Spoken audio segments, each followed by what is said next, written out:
Hey guys, pag-uusapan po natin tungkol sa Monopoly event. May kita po natin yan sa ating own room or sa party room. I-click lang po natin yung dice. Automatic na lalabas kung sino yung mga family na kalaban nyo. Ang simula ng labanan ay kada reset. Meron tayong 10 dice na libre kada araw. Ang proseso ng laro na ito ay bali-bawas dagdag ng family asset.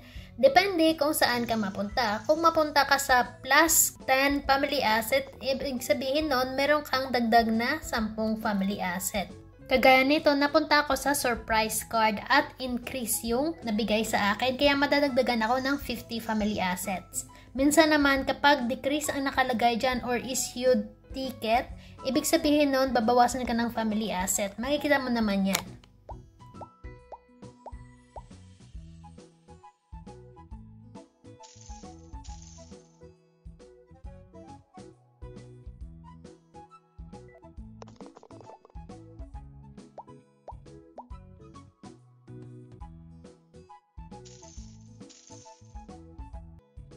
Kapag yung dice mo ay napunta sa airplane, train, yung sa parang plus at minus na kulay green dyan sa taas, yung barko at saka yung bicycle, ibig sabihin nun magma-minus ng family asset kasi parang sumakay ka.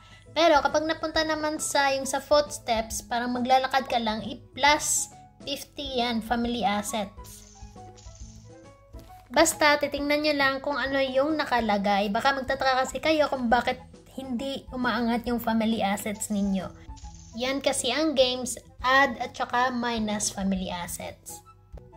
Kapag naubos na yung libreng dice, maaari nyo i-claim yung sa task reward. O maaari din naman kayong bumili ng dice gamit ang family coins. Pero, titingnan nyo mabuti kung maliit lang yung distance nyo doon sa kalaban kasi para masave nyo naman yung family coins nyo kasi sayang din naman yung family coins kung matatalo lang din naman, hindi ba?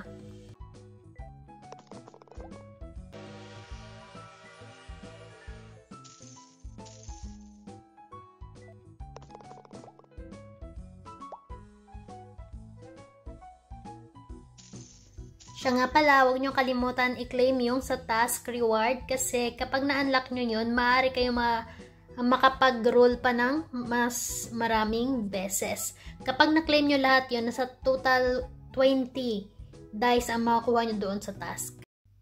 Kapag captain kayo, lagi nyo pong i-check yung distance nyo sa kalaban. Kapag malapit na sila, pag may family coins ka pa, ilaro ka ng paunti-unti para mahirapan silang humabol sa'yo. Kasi sayang din naman kung nag-invest ka na, malapit ka ng manalo, tuloy-tuloy mo na.